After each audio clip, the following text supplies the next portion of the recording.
အားလုံးကျေးဇူးတင်ပါတယ်ဒီနေ့ပဲထောင်ထဲကလွတ်တယ်ဒီနေ့ပဲကျွန်တော်တို့ video ကိုတွေ့ဆုံမြင်မှုပြုပြီးတော့ဒီပရိသတ်ကိုစကားပြောပေးတာကျွန်တော်အထူးပဲကျေးဇူးတင်ပါတယ်လွတ်တဲ့အချိန်မှာဘိုးအမတို့မှာဖြစ်တဲ့ထောင်မှုကထွက်တဲ့အချိန်မှာဖြစ်တဲ့စိတ်ခံစားမှုအဲ့ဒါလေးကိုကျွန်တော်စီကိုကျွန်တော်တယောက်ချင်းစီကပြပြပေးပါမယ်ဆိုတော့အစားပေါ့လွတ်တဲ့အချိန်ရောပထမတော့ဝမ်းသာတယ်လို့ဝမ်းနေတယ်လို့လည်းခံစားဘာဖြစ်လို့လဲဆိုတော့ကျွန်တော်တို့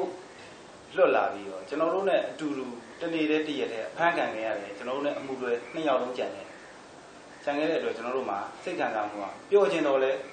ပျော်ခြင်းခွင့်မရဘူးစိတ်ထဲမှာကိုယ်မွန်းချက်ချက်ကြီးဖြစ်တာအခုချိန်ထိကျွန်တော်တို့ရေပဲတောက်တယ်အေးပဲစားတယ်မုံလေးပဲစားတယ်ဘာထမင်းမှမစားခဲ့ရတယ်စိတ်ခံစားချက်ကဘလို့ဖြစ်နေမှန်းကိုမသိရဘူးချိန်ထိနှုံးကြီးကြီးနဲ့ဖြစ်နေတယ်ကျွန်တော်တို့အမှုတွေလွတ်တဲ့မှာရဲနဲ့လွတ်မလာခဲ့ဘာဖြစ်လို့လဲဆိုကျွန်တော်တို့နဲ့ပုံမှန်အတူတူပဲတနေ့တည်းတရက်တည်းတရုံထဲမှာပဲချခဲ့တယ်အမိတ်သို့တော်လည်းဒီချိန်မှာသူတို့တွေကြံခဲ့တယ်ကျွန်တော်တို့တော့လွတ်လာတယ်ဘာကြောင့်လွတ်တယ်လဲ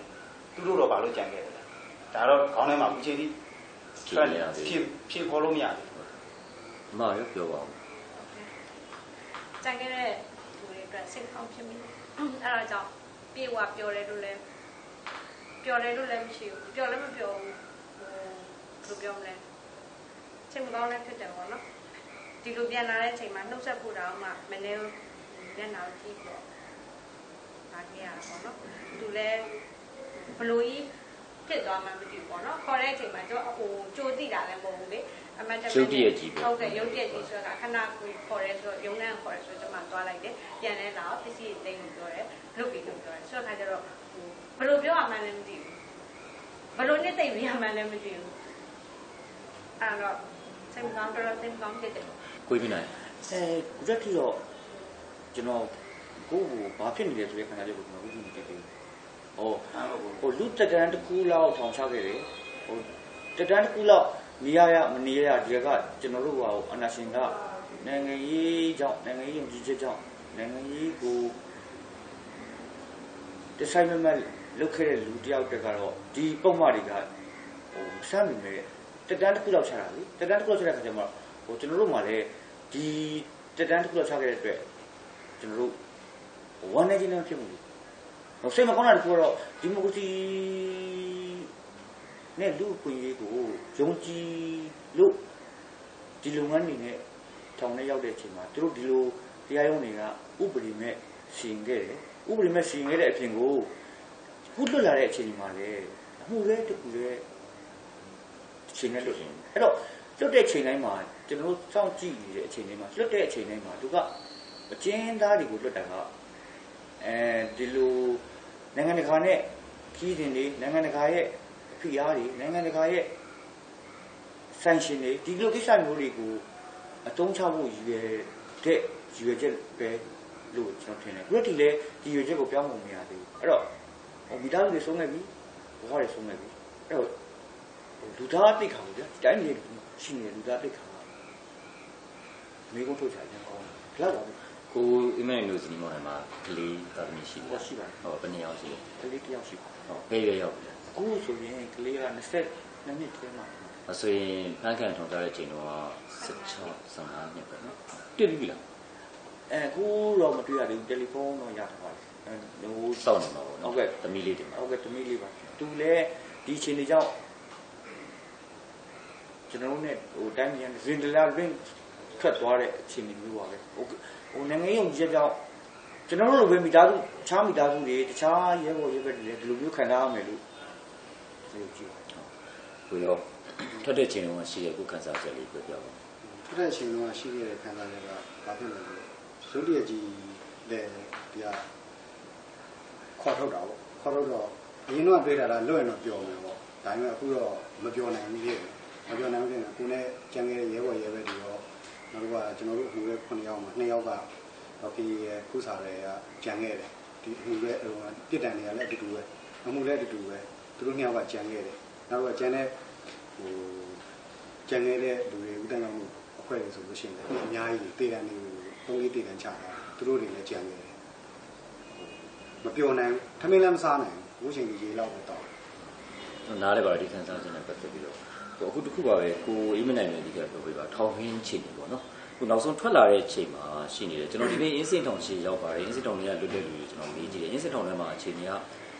စိုးတယ်လို့ပြောတယ်စားရေးတောက်ရေးနေထိုင်ရေးကျန်းမာရေးတခုမှတော်တော်ဆိုတဲ့အချိန်ကြီးရှိနေတယ်နည်းနည်းလေးဂျားထဲမှာကောင်းသွားပြီအခုအချိန်ကြီးပြန်ဆိုးနေလို့ပြောတယ်ဆိုတော့အခုတာဝန်ကြီးအချိန်ကြီးတော့ဘယ်လိုရှိပါလဲထောင်တဲ့အချိန်ကိုပြောရမယ်ဆိုရင်တော့ကျွန်တော်တို့ဟိုလေဒီလိုလေးထောင်ဆိုတာကတော့အပြင်တော့ကနဲ့မတူဘူးလို့အားလုံးသိပါတယ်ဒါပေမဲ့အခုအချိန်ဒီမှာတော့အပြင်တော့ကနဲ့ဟိုအရန်ကိုဆက်လို့မရအောင်ဝေးသွားပြီလို့ထင်ပါတယ်ဘာဖြစ်လို့ဆိုတော့ဟိုနှစ်တည်းကလည်းတရားရုံးတွေကနေပြောလူသားတယောက်ရဲ့တက်တန်းတစ်ခုလောက်ကိုဆွဲချနေတယ်ဥပမာပြထောင်တက်ချတယ်ထောင်နှစ်ကန်တမ်းမရှိချတယ်အဲ့ထောင်တက်နဲ့နှစ်ကန်တမ်းမရှိကလည်းကုရတိဥပဒေရရှုပ်သွေးနေတော့မယ်ဟို तू ကဟိုတေတံကိုထောင်တက်ပြောင်းလိုက်တယ်အဲ့ထောင်တက်ကလည်းနှစ်ကန်တမ်းမရှိလို့ပြောတယ်ဆိုတော့ကျွန်တော်တို့အနေနဲ့ကဒါကဥပဒေပိုင်းရဟိုကြာနှစ်ပိုင်းကိုကျွန်တော်ပြောတာအဲ့တော့အခုကဒီမိုကရေစီကပြောင်းလာပါပြီတမနာကြီးဦးသိန်းစိန်တက်လာတဲ့အစိုးရလက်ထက်မှာပြောင်းလာပါပြီလို့ပြောပြီးမှနှစ်နှစ်အတွင်းမှာပဲ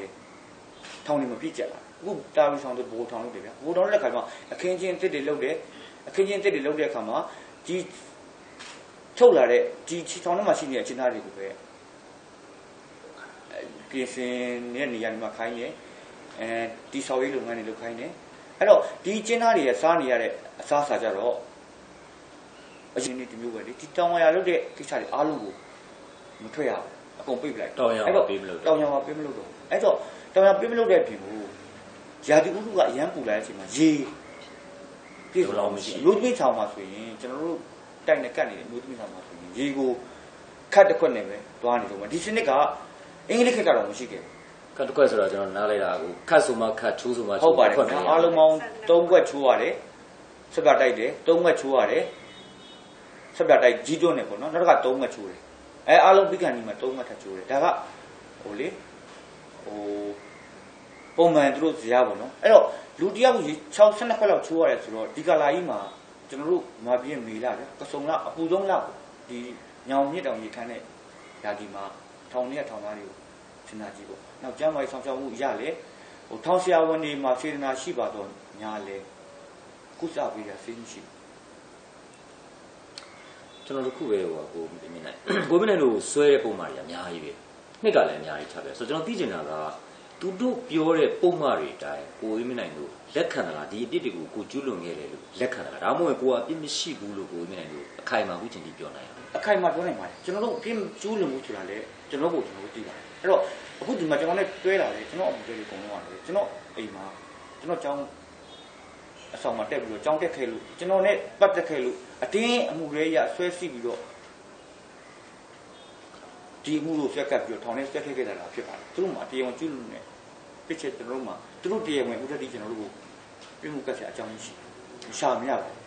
ကျွန်တော်ကျေးဇူးများတင်ပါတယ်လို့ဟိုရှေ့ဆက်ရှောင်းမှာကိုအခီးလေတက်နိုင်စိုးစင်တီဗီချိုမှုဖြစ်စေလို့ကျွန်တော်ဆန္ဒပြုပါတယ်နော်အားလုံးကျေးဇူးတင်ပါတယ်ဟုတ်ကဲ့ကျေးဇူးတင်ပါတယ်